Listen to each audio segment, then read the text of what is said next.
Přichází regulace Airbnb. Je to konec Airbnb v České republice tak, jak ho známe? Nová legislativa může znamenat buď konec, nebo radikální transformaci pro celý trh s krátkodobými pronájmy. A možná právě to vysvětluje, proč jsem dostal několik hovorů od majitelů, kteří chtějí prodat své nemovitosti. Zřejmě pochopili, že zisky z této platformy jsou neuspokojivé a daně jejich situaci ještě zhorší. Ahoj, jsem Lukáš, realitní makléř, a dnes se podíváme na to, co tyhle změny přinesou a jak se na ně můžete připravit. Pokud nechcete, aby vám uniklo nějaké další video, dejte mi follow. Díky moc a jdeme na to.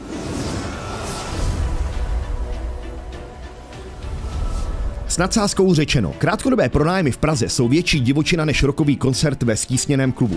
Z nedávné zprávy Institutu plánování a rozvoje vyplývá, že počet bytů určených k tomuto účelu opět stoupá. Zatímco většina evropských měst už své Airbnb zlozvyky zkrotila regulacemi, Praha si velmi dlouho zachovávala svou rockovou neřest. Jak se ukazuje, existující pravidla v Praze fungují asi tak dobře jako semafor uprostřed pouště. Byty, které mají sloužit pro klidné bydlení, se proměňují v non-stop party zóny díky nedostatečnému dohledu na krátkodobé pronájmy. Místní obyvatelé už toho mají tak trochu plné zuby. A kdo by neměl, pokud se každou noc musíte probouzet na koncertě neznámé kapely v sousedním bytě. Co se týče služeb, ty jsou přizpůsobeny spíš turistům než místním, což v praxi znamená, že místo místní kavárny dostanete spíš další suvenýrový obchod. K završení všeho Airbnb v podstatě vysává život z centra Prahy a dělá z bydlení luxusní zboží pro pár vyvolených. Navíc nová čísla od Institutu a plánování rozvoje nám připomínají, že nás Airbnb opět houpá v rytmu předcovidových časů. Během března minulého roku Praha hlásila alarmujících 8 000 jednotek k dispozici na této platformě. Vlastně mě fascinuje, že téměř 80% těchto bytů patří hostitelům, kteří ve městě provozují víc než jeden byt.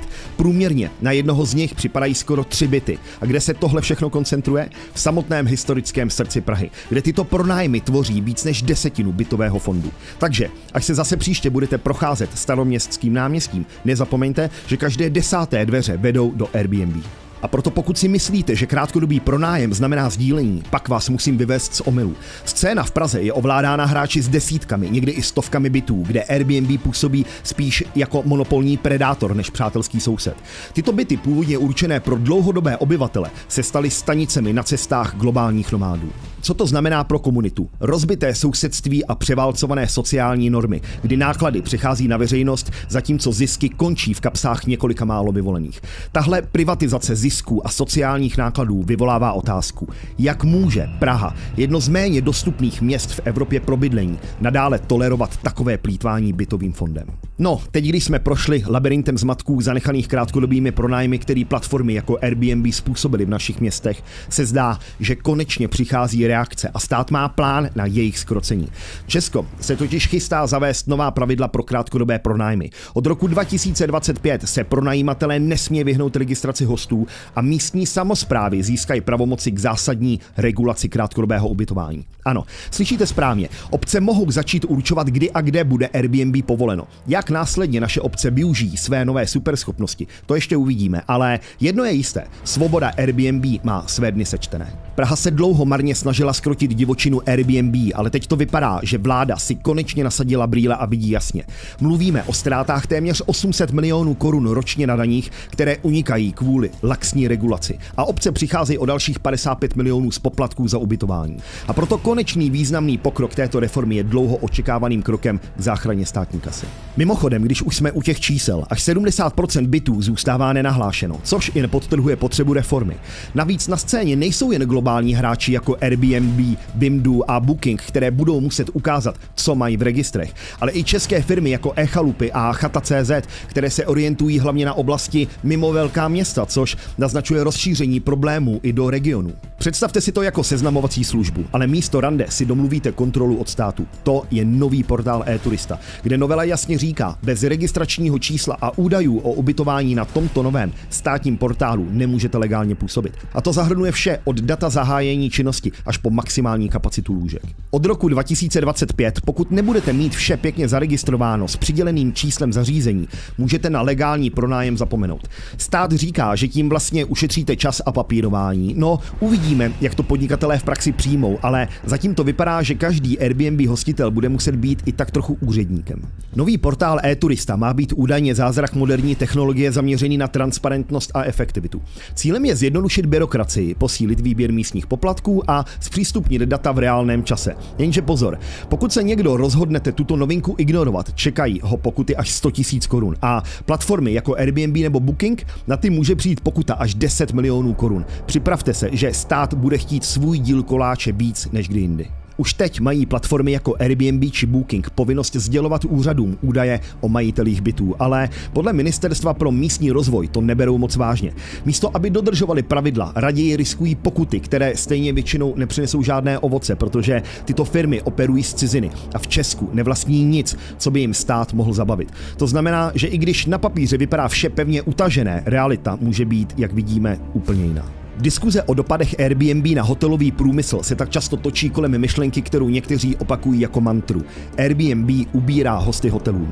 I když oficiální čísla zpochybňují tento názor a hotely zatím nepláčou až tak horkými slzami, nelze si nevšimnout ironie situace. Kdyby tyto platformy neexistovaly, hoteliéři by možná mohli slavit vyšší obsazenost, kdyby nemuseli soupeřit s každým, kdo má volný gauč a připojení k Wi-Fi. Tisíce lidí si dnes v České republice vydělávají své peníze prostřednictvím Airbnb, a to ne jen jako vedlejší přivýdělek, ale jako hlavní zdroj příjmu. Aby mohli fungovat, musí mít živnostenský list, platit daně a odvádět sociální a zdravotní pojištění, což je pochopitelné vzhledem k tomu, že podnikají na plný úvazek. Nicméně provozovatelé menších ubytovacích zařízení se neshodují na tom, jak na ně dopadne nový systém e-turista. Někteří se obávají, že systém bez stabilního internetu nebude fungovat lépe než ten stávající, který už teď balancuje na hraně chaosu.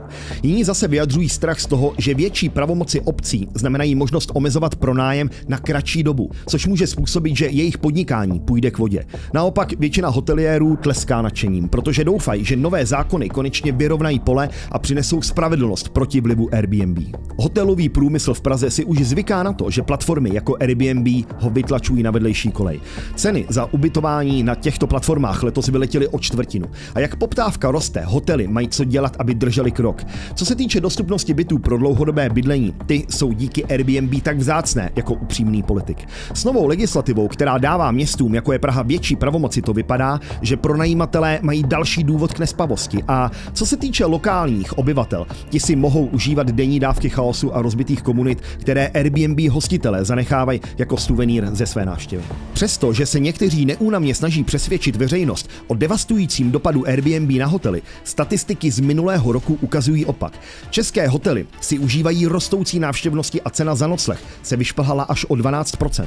Czech Tourism tak hlásí, že Česká republika se těší rostoucí oblibě u turistů, kteří čím dál víc častěji preferují pohodlí 4hvězdičkových hotelů před Airbnb.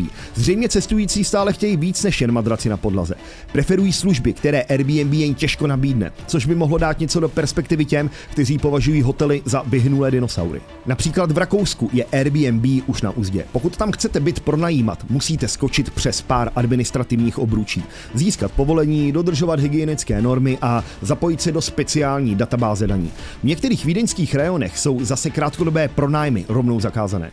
Česko uvažuje o podobném modelu, kde by pronájmy delší než 90 dní vyžadovaly speciální povolení, což by trochu okleštilo bujaré Airbnb. Pokud vám nová regulace Airbnb a dalších platform připadá složitá a hrozí, že vaše investice do krátkodobých pronájmů přestane být výnosná, neváhejte se na mě obrátit. Mohu vám nabídnout profesionální poradenství a společně můžeme zvážit všechny možnosti, včetně prodeje vaší nemovitosti, pokud se to bude jevit jako nejlepší řešení. Tak čau.